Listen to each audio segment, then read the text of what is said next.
Hello, hello, hello les amis, comment vous allez? Je ne sais pas si vous me voyez bien, c'est un peu noir parce qu'ici il est pratiquement 6 heures. Je suis en train de courir pour aller à l'aéroport chercher un nouveau venu. C'est ça, lorsqu'on a accepté qu'on doit faire quelque chose, on doit tout faire pour respecter et honorer sa parole. Bon, c'est pas de ça que je voulais qu'on parle. Il y a un sujet dont je voulais qu'on parle. D'après tout ce que vous m'avez dit par mail et par message, j'ai trouvé nécessaire de faire une vidéo à propos. Alors, si tu es nouveau sur cette chaîne, moi c'est Aurélien Yemi, bienvenue sur Parlons de Dubaï. Ici, je parle des réalités des Émirats arabes. Alors, si tu es passionné ou intéressé par les Émirats arabes, je t'invite à faire deux choses. La première, abonne-toi et la seconde, active la cloche de notification pour ne rater aucune de mes nouvelles vidéos qui t'éclaireront sur les Émirats arabes unis. Et grâce à ces vidéos, Dubaï n'aura plus de secrets pour toi. Oui, pour d'autres, vous avez envoyé de l'argent pour qu'on vous fasse un visa de 3 mois. C'est plutôt un visa de 1 mois qu'on vous a fait. Pour d'autres, vous avez envoyé l'argent et le billet d'avion. La personne ne s'est plus jamais connectée et donc vous n'êtes plus jamais entré en contact avec la personne. Pour d'autres, vous avez envoyé l'argent pour le visa et on a plutôt modifié un visa pour vous envoyer. Là alors, c'est grave.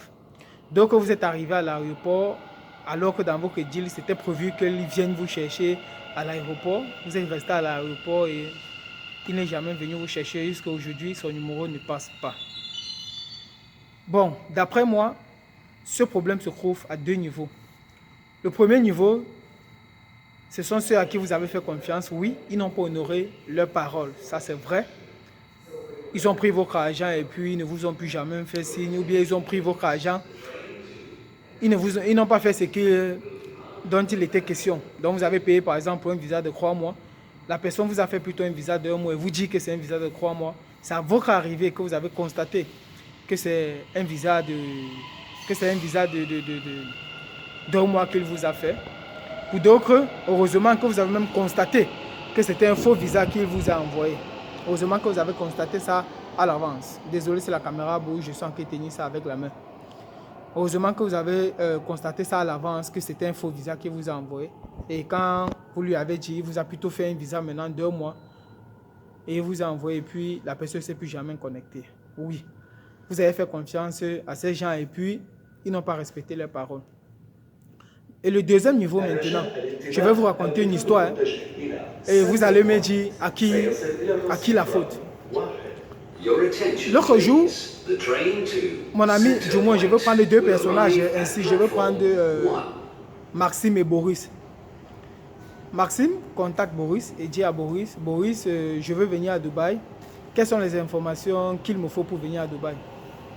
Boris donne toutes les informations à Maxime. Que non, il te faut comme ça, il faut comme ça, il faut comme ça. Et si tu viens tôt, j'ai un boulot. Tu pourras même, je peux t'insérer dans un boulot le plus tôt. Maxime fait 2 semaines. Maxime fait 2 semaines, il se connecte et puis il fait plus signe à Boris. Et c'est une histoire récente, hein. Il y a de cela 2 jours. 2 jours, vendredi plus précisément. Je suis dans le métro, comme ça. C'est une histoire récente. Maxime donc fait 2 jours. J'espère que oui, ici c'est clair. Maxime donc fait 2 jours, il n'écrit plus jamais à... 2 semaines, pardon, il n'écrit plus à Boris. Et hier jeudi ou vendredi, oui, je crois vendredi, oui. Hier vendredi, quand Boris est venu me rendre visite, je constate que son téléphone ne fait que sonner. Je lui dis, mais attends. Et puis il décroche son téléphone. C'est Maxime qui l'appelle. Maxime lui dit, bro, je suis à l'aéroport. Boris lui demande à quel aéroport. Il dit qu'il est à l'aéroport de Dubaï, Terminal 1. Boris lui demande, mais attends, tu fais quoi au Terminal 1? Il dit, je vais t'expliquer, c'est une longue histoire. Boris donc raccroche. Boris étant furieux que, mais attends, comment il peut te donner des informations et puis tu vas ailleurs? Boris donc décide de ne plus décrocher ses appels. Maxime appelle. Et puis quand il demande à Boris, bon, attends, qu'est-ce qui se passe? Il m'explique. Je lui dis que bon, le gars est déjà là quand même et je pense que tu devrais aller le chercher. Boris dit non, il ne peut pas aller. Je lui ai dit que bon, allons-y, je vais t'accompagner. On prend le gars à l'aéroport. On arrive, on le met où il doit loger, il paye. Il prend sa douche. Et après, maintenant, c'est où je lui demande, parce que je voulais bien savoir ce qui s'est passé. Je voulais bien savoir ce qui s'est passé. Pourquoi est-ce que il ne s'est pas fait accompagner par Boris. Il dit, oui, c'est vrai, il sait qu'il a eu tort, il est allé voir quelqu'un d'autre. Et ce qui est même plus intéressant dedans, c'est que quand il est parti voir quelqu'un d'autre, il a payé plus du prix que Boris lui demandait. Je ne sais pas si c'est parce qu'il ne faisait pas confiance à Boris, là je ne sais pas. Mais maintenant il s'est retrouvé dans une situation où il a payé pour un visa de 3 mois, il s'est retrouvé avec un visa de 1 mois. Et l'argent du billet d'avion qu'il a donné, c'était aller-retour. Apparemment il s'est retrouvé juste avec Alessem. Je ne sais même pas comment est-ce qu'il a fait pour traverser à l'escale. Donc, dites-moi, à qui la faute? Vous voyez donc pourquoi est-ce que je dis que le problème se retrouve à deux niveaux. Mais je vais vous donner la solution que j'ai trouvée, du moins la solution pour éviter tout cela. Je vais vous donner cela à la fin. Reste jusqu'à la fin de la vidéo. Tu auras la solution à la fin de la vidéo. Maintenant, ce que je tenais à vous dire, et le plus intéressant encore dans l'histoire de Maxime, c'est qu'il a dit que non, celui qu'il allait voir lui a plutôt proposé un travail. Genre, dès qu'il arrive, il va commencer un travail et il devait que payer 600 000, je crois 600 000 comme ça. Nous tous, nous voulons beaucoup d'argent. Nous voulons beaucoup d'argent. Et j'espère que vous m'écoutez. Le micro, ça parle comme ça, ça indique la prochaine station. La prochaine station de métro. Ce que je voulais dire, c'est que nous tous, nous voulons beaucoup d'argent. Et souvent, on va se dire la vérité. Souvent, nous aimons qu'on nous dise ce qu'on veut écouter que de nous dire la vérité ou la réalité. Sur cette chaîne, j'ai fait une vidéo qui parle de boulot sans emploi, sans diplôme et sans expérience. Je parle dans cette vidéo des salaires de 1000, 1200, 1500 dirhams. Ça ne veut pas dire que à Dubaï on ne retrouve pas les salaires de plus de 1500 dirhams. Non. Il y a ceux qui touchent, je connais un gars qui fait la sécurité qui touche 2 millions de dirhams. Donc, il touche 2 millions de dirhams, c'est-à-dire à peu près 12 000 dirhams à la fin du mois. Je connais un autre qui touche 8 000 dirhams. Mais il n'est pas arrivé directement à commencer à toucher 12 000 dirhams. Non. Donc, sur cette chaîne, quand je parle de boulot sans expérience, je vous parle des salaires de 1200 dirhams. C'est pour que, avant de venir, vous sachiez déjà qu'il y a des boulots qui payent 1000 dirhams, 1200 dirhams aux Émirats arabes unis. Maintenant, je vais par exemple vous prendre un exemple ou bien un exemple. Si je faisais plutôt les vidéos et que je vous disais que non, à Dubaï, vous allez par exemple être clean, on va vous toucher, on va vous payer 400 000 francs à la fin du mois. Je fais une autre vidéo, je parle d'un autre boulot et je vous dis qu'on va vous payer 500 000 à la fin du mois. Qu'est-ce que vous aurez en tête? Vous allez voyager avec la conscience que non, à Dubaï, vous ne pouvez faire que des travaux qui payent 400 000, 500 000, ainsi de suite. Et quand vous allez arriver ici, si on vous propose un salaire de 200 000 ou de 150 000, allez-vous faire cela? Il y a de fortes chances que non, que vous refusez de faire cela. Oui. Par contre, si vous voyagez avec l'esprit de je peux faire un boulot à Dubaï, il y a des boulots à Dubaï où on paye 1000, 1200 dirhams. Si vous arrivez et que vous trouvez un boulot qui paye plus, nous sommes tous d'accord que plus d'argent ne fait du mal à personne. C'est que je fais encore cette vidéo pour attirer votre attention, sincèrement. Si vous voulez écouter, ou du moins si vous voulez qu'on vous dise ce que vous voulez écouter, vous êtes à la mauvaise adresse. Mais par contre, si vous voulez avoir des informations sur du terrain, des réalités qui se passent aux Émirats arabes, vous êtes sur le bon canal. Par la suite, je ne vous en veux pas, je ne vous en veux pas. Moi, je me suis passé par là en 2019 quand j'ai décidé de venir aux Émirats Arabes Unis. D'ailleurs, pour la petite histoire, en 2019, quand j'ai décidé de venir aux Émirats Arabes Unis, je contacte un de mes petits qui est aux Émirats Arabes Unis et je lui demande des informations. Lui, ne maîtrisant pas comment faire pour faire venir quelqu'un aux Émirats Arabes, il me donne plutôt le contact d'un monsieur et il me demande de contacter le monsieur. J'entre en contact avec le monsieur et je vais vers le monsieur. On s'arrange sur le prix.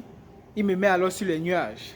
Le premier nuage sur lequel il me met, il me dit comme mon petit m'a remis son numéro, c'est parce que lui fait voyager les gens constamment. Et mon petit actuellement travaille dans le gouvernement. Et que mon petit actuellement travaille dans le gouvernement. Et il touche 600 000.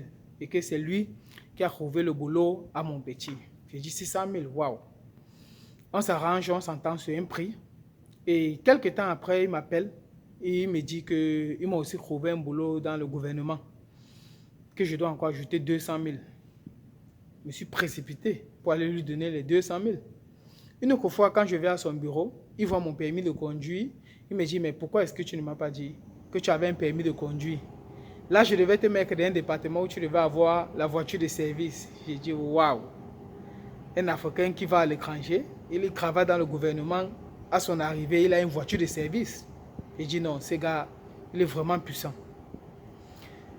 Si je vous dis que j'ai voyagé sans savoir ce que je venais faire aux Émirats Arabes Unis, qu'elle lui demandait constamment, ok, le travail, il s'agit de quoi? Il me disait que non, je suis en train de caler. J'utilisais ces mots, hein. Il me disait que non, je suis en train de caler, je suis en train de caler, je suis en train de caler. Bon, je lui faisais confiance. Si mon petit m'a donné son numéro, ça veut dire que c'est un monsieur de confiance. Or, c'était vraiment pas le cas. J'ai donc voyagé en cascade. Il m'appelle un jeudi. Il me dit qu'il faut que je dois voyager vendredi. Il m'appelle un mercredi qu'il doit voyager jeudi parce qu'il doit arriver vendredi. Donc le vendredi, dès que j'arrive, je me repose. Le samedi, je commence le travail. Vous-même, vous savez que s'il faut payer le billet aujourd'hui pour voyager demain, le billet est cher. Malgré tout, je parviens à payer le billet. Or, le monsieur me mentait à plusieurs niveaux. Le premier niveau sur lequel il m'a menti, c'est quand il m'a dit je devais lui dire que j'ai un permis de conduire, je devais même être dans un secteur où il devait avoir la voiture de service. Le permis camerounais n'a rien à voir avec le permis des Émirats Arabes. Rien, rien, rien. D'ailleurs, j'ai fait une vidéo sur comment faire pour obtenir un permis aux Émirats Arabes Unis. Je vais mettre le lien dans la barre de description. Si tu veux savoir comment faire pour obtenir un permis aux Émirats Arabes Unis, regarde cette vidéo. Le deuxième niveau où il m'a menti, travailler dans le gouvernement ne veut rien dire aux Émirats Arabes Unis. À 90%, la population des Émirats Arabes Unis est constituée des étrangers. Donc même à l'aéroport, même dans les gouvernements ou bien quelque part où vous pouvez penser que ce sont des locaux que vous allez trouver là-bas, ça peut être des étrangers. Même dans la police, vous allez retrouver des Soudanais. Bref, ce n'est pas le sujet de la vidéo. Bon, il me mentait sur il me mentait à plusieurs niveaux. C'est quand je suis arrivé ici que j'ai compris la différence entre la réalité et le réel. Donc je ne vous en veux pas. Nous tous, quand on est ignorant de quelque chose et quand on tombe sur de mauvaises personnes, nous sommes obligés de payer les pots cassés. C'est un peu comme ça. Donc c'est dans le pourquoi de la création de la chaîne. Parce que j'ai trouvé, du moins on a trouvé qu'il était temps d'informer au maximum de personnes. Alors, la solution que je propose est à deux niveaux. Toi, à ton niveau, partage les vidéos pour qu'elles impactent plusieurs personnes, pour qu'ensemble, nous puissions percer la bulle dans laquelle on met plusieurs personnes avant qu'ils ne voyagent. Donc, partage les vidéos pour qu'elles impactent au maximum de personnes. La deuxième solution, dans la barre de description, je rappelle, le lien, c'est pour ceux qui sont déjà prêts à voyager, donc ceux qui veulent un visa, le billet d'avion, qui veulent qu'on vienne les chercher à l'aéroport, bref, un visa avec accompagnement. Dans la barre de description, vous allez voir un lien sur le nom de Parlons de Dubaï. Quand vous allez cliquer sur le lien, ça va vous renvoyer dans un groupe. Donc on se retrouve là-bas. Alors, nous sommes arrivés au terme de cette vidéo. Like, partage et dis-moi ce que tu en penses dans les commentaires. En parlant des abonnés, les gars, Un sondage me dit que 62% de ceux qui regardent mes vidéos ne sont pas abonnés. Qu'est-ce qu'il y a? C'est gratuit, frérot. Donc, lâche un pouce. Alors, je vous donne rendez-vous dans une prochaine vidéo qui va apparaître cette semaine. Nous allons faire des efforts. Ciao.